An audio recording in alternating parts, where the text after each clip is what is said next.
maganda. Tingnan natin dito sa aking cute na basket.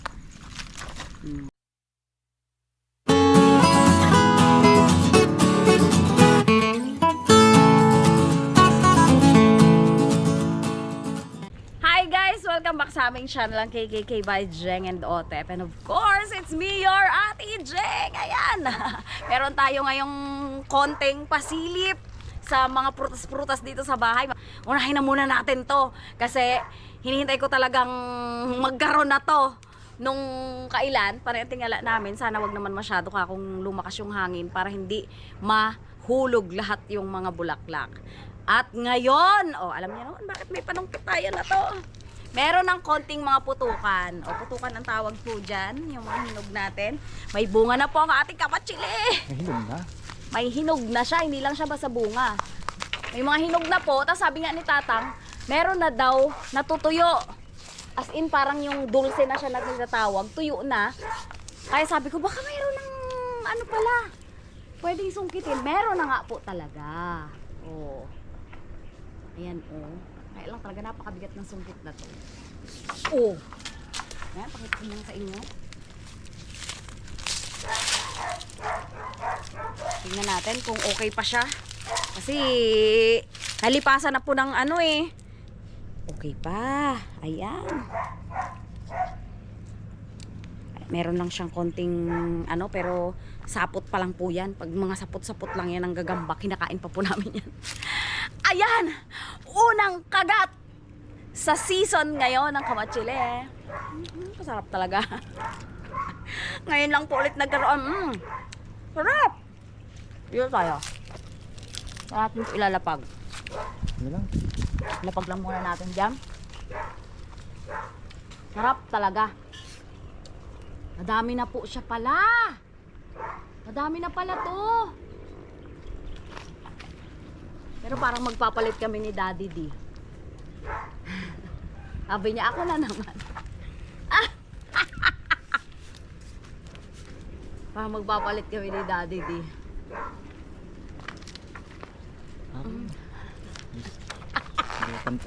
Tinatawanan ako.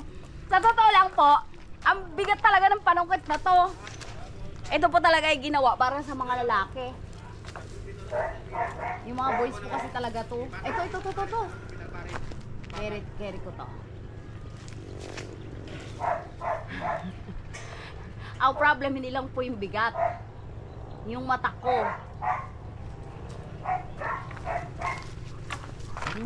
Boy, nagsabit pa. Itabi mo na. Sumabit. Itabi mo na. Saan? Nahulog Itabi mo na. Si Daddy din. Dati ikaw na, Dad. At yung yung nandun po sa labas, meron na rin po. Pero isa pa, isa na lang, Dad. Kaya ko to, Dad. Independent woman ako Itsura ng kaya pa. Yan ang itsura ng kaya pa.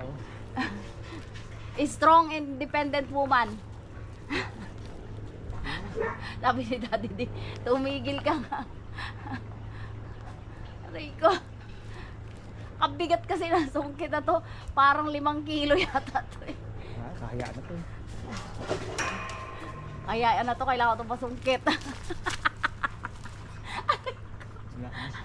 Naiihi na tuloy ako sa katapaw. Kahayaan na to. Aray ko. Wala man. Ganun din na mabagsak. Para mo na. Ito. Sure na to. Makaisa na lang ako. Para mo na yan. Bakit hindi ko siya iba yung nasusungkit ko, pero nakikita ko naman Para mo na yan. Kaya ko to. Last na to. Kahayaan yan.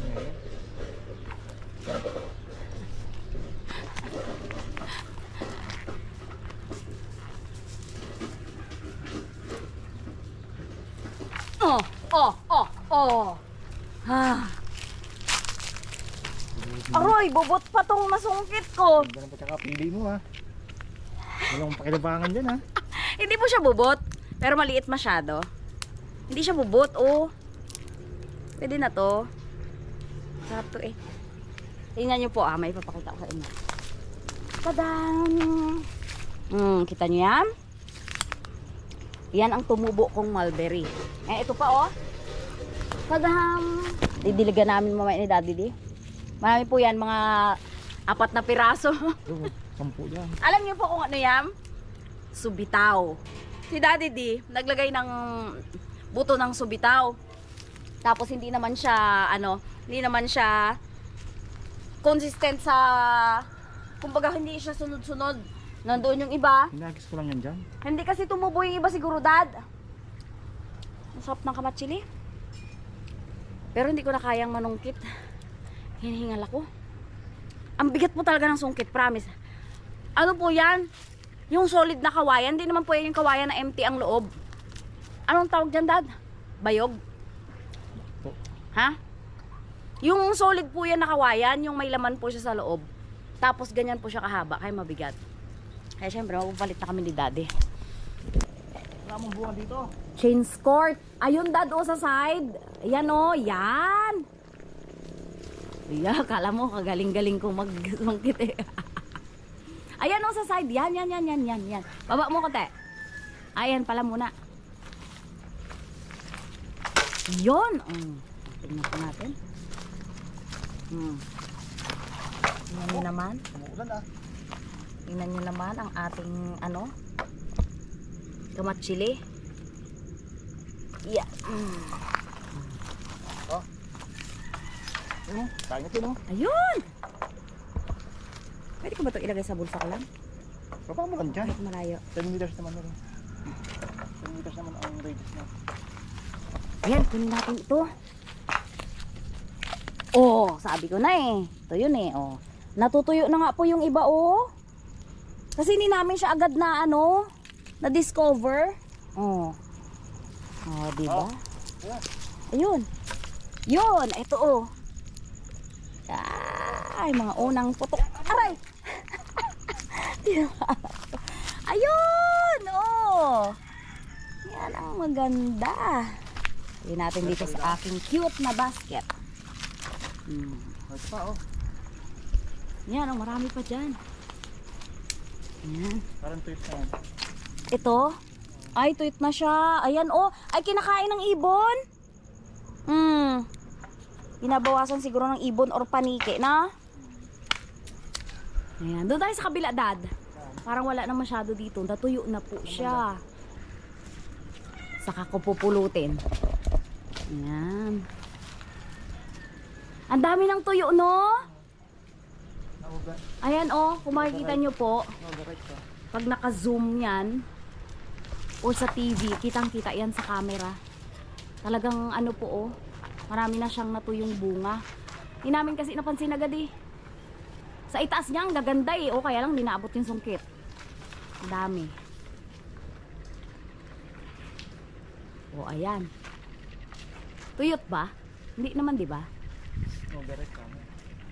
Daddy D, talagang gear up talaga sa pagsungkit eh. Pero doon sa may Dad, magaganda siguro doon. Ha? Sige na, pulutin ko na muna yan. Lipat tayo sa kabila.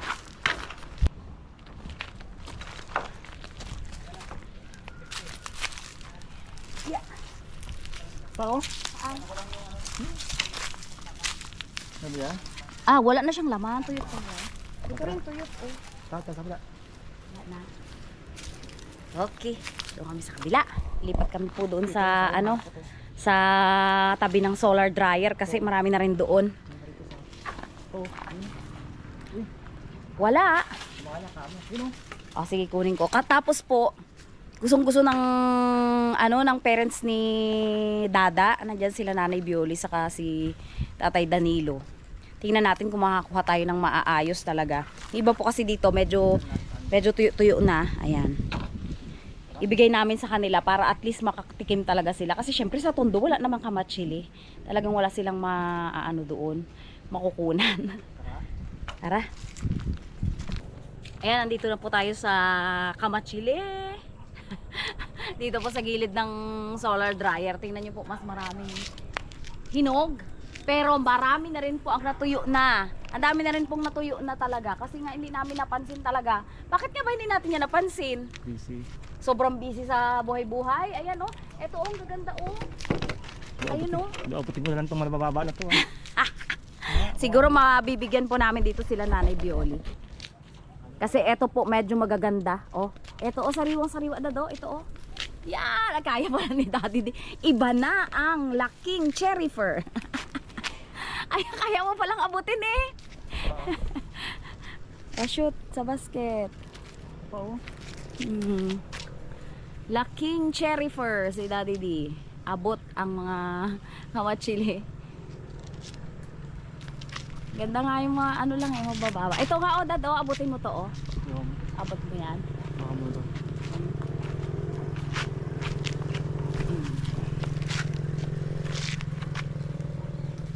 Hindi siya kano maliit po tayo, ano? Maliliit lang nga ang bunga. Marami. Hindi siya maano, hindi siya mabintugan, no? Okay. Kaya mababa. Madami-dami na din, oh. O, pag wala na, di sungkit na tayo. Eto, oh, marami, oh. Kaya lang, bakit parang may mga sugat-sugat sila? Parang may tama, no? May sakit yung kamachili. Sa kulisap siguro to. Kulisap. Tingnan nyo po, oh, merong mga wild ampalaya. Di ko sure kung kinakain to. Kinakain ba to? Ayan, oh. Ampalaya din po siya. Ha? Ampalaya rin to eh. Ito ang kanyang ano oh, ampalaya talaga. Pero matinik pala, Dad. Matinik. Napakatinik ng bunga. Yung tulis-tulis niya pala tinik. Hindi lang basta design. Oh. Ito po oh. Matinik siya. Oh. Ayan, puntahan na natin ang kamachili. At ayan na, nakarami na si Daddy D. Ito na, oh. Medyo maliliit po talaga ngayon. Hindi siya mabibintog. Pero, ito nga, oh, maliit siya, oh. Pero hinog na. Para siyang may mga ano ng kulisap. May ano siya, oh, tingnan nyo po. Sana magbago pa sa mga next, ano no, yung mga bago niyang bunga, no. Kasi oh, medyo maliliit siya at may ano, may mga tama-tama. Yan, oh, pero si Daddy D, go dyan. Dami yan, oh. Yan, medyo madami. Sige, mamaya ako na pupulutin. Ang dami. Ang gaganda rin, kaya lang talagang medyo maliliit.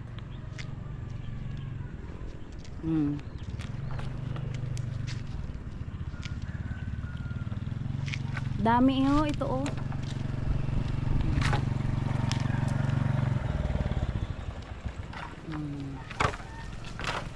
Kamachili na.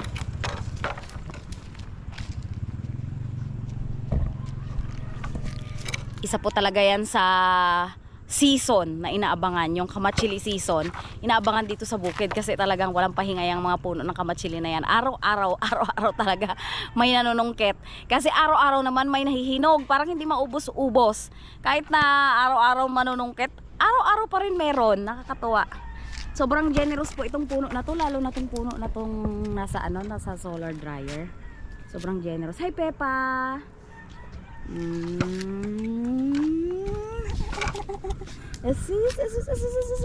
Asus. Yan.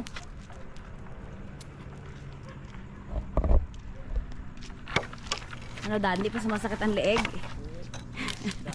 Ayan, pupulutin ko na lang po mamaya. Kasi madali naman dito, walang damo. Kasi kanina doon madamo. Ang dami na siya, oh. Hindi rin napapansin nila Rima, no? Kasi hindi sila nanunungkit pa eh. Lalo sila Pungloy, hindi pa napapansin. Wala pang nagsisimula, eh kaso na tuyo na nga yung iba. Hindi na napansin. Ayan na, ayun, marami doon tumpukan, oh. At pag dito ka tumanaw, oh, may mga tumpukan doon.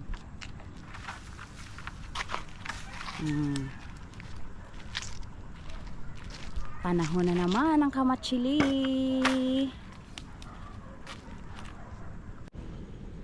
Ayan, pulutin na po natin ang mga nasungkit ni Daddy D. Ayan, oh. Ito, po pwede ba? Huwag na yun. Hindi na, no? Ito. Libot. Ano pa Ayan. ito?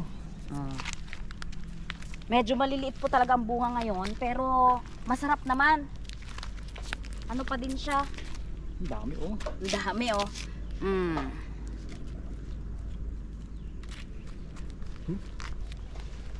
Ayan oh. Mas madali dito mamulot kasi walang Kita agad rito eh. walang damo. Doon sa kabila kasi may damo. Ayun oh. Ito medyo tuwit na yung kalahati. Ay, hindi na to po pwede. Ayan. Ito, tumpukan siya pero Okay maliliit siya pero okay pa talaga. Ayan, tamis naman. Matamis naman to. Oh. Kaya sakto lang. Hindi na siya ganong ano. Ito. Hindi nga lang siya masyadong malalaki yung butil niya. Talaga pong ano, alam nyo naman ito, palagi naming binablog tong kamatsili na to. Malalaki to eh. Ngayon hindi siya masyadong malalaki. Bakit kaya? Marami kasing bunga. Ha? Sobrang daming bunga siguro. Or baka kulang sa tubig siya? Pwede rin. Maaga kasing nawala ang ano, ang tubig. Parang kulang siya sa tubig. Kasi ang mga puno po talaga laging ganyan eh. Matagal lang maraming hinog. Alam mo kung bakit? Ha? Matagal lang maraming hinog. Baka Tingnan mo nga. ba kung bakit? Tingnan mo oh. Ang buto oh. Kaya nga, buto, oo nga. Baka dulo na to, hindi natin napansin. Nagkalaglag na yung mga buto rito eh. Nagkalat na eh. Baka hindi na natin napansin, no? Dahil ng buto rito oh. Kalat na yung mga itim na yung mga buto yan eh. Kaya nga. Oo, diba? Ito oh. Gilid. Ang dami rin. Ang dami rin pala. Ah. Nakapuno rin tayo. Ayun pa, oh. Ay, hindi na to pwede. Ito. Oh. Oh. Isa pa? Isang round? Sorry. Isa pang round sangkit? Ay. Matinik po kasi ang kamatsili. Ayan o. Nakapuno na tayo ng basket. O, tingnan nyo naman. O. Ay! Mapaw na eh. Ayan. Nakarami po tayo. Nakapuno din tayo ng isang basket natin. Dadalhin namin muna to sa karsada. Dadalhin namin doon. Di bali nang kami ay saka na lang. At napakadami pa naman pong mga maliliit. Eto naman sila Nanay Bioli ay ngayon lang namasyal dito. Kaya ano na natin sa kanila. Ibigay na lang natin to sa kanila. Oh, madami din po ito. Okay na yan. Medyo ma-enjoy na rin naman nila to. Kahit medyo maliliit lang talagang ano ngayon. Kaya lang, wala tayong magagawa. Baka talaga medyo kulang to sa tubig. Or talagang matagal na siyang namumunga. Hindi lang namin napansin. Pero baka hindi. Baka kulang talaga sa tubig, no? Hindi sa tubig yan kasi iba bulaklak pa lang eh. Kaya nga, meron pang bulaklak eh. Pero meron na rin na mga buto doon na naiwan po. Kaya Siguro. nagdalawang bunga siya. Mga Kaya nauna nga, yung baka may mga naunang bunga siya na hindi namin masyadong napansin. Ayan. Oh. Thank you so much po sa mga patuloy na sumusuporta sa aming channel. Kahit medyo talagang napakadalang ng aming vlog dahil sobrang kabihisihan sa buhay. Alam nyo naman po yun. Pero makakaraos din po tayo. Medyo makakabawi-bawi din ako sa inyo pagdating po ng bakasyon at pagdating po ng panahon na nakagraduate na po ako sa master's degree ko. Kasi talagang yun po yung isang bagay na talagang nagpapatagal po talaga sa aking trabaho. Nagpaparami po talaga at nagpapabisi sa aking buhay. Nagpaparami po na aking trabaho. Ayan, thank you so much po and God bless. Yan po. Bye-bye po.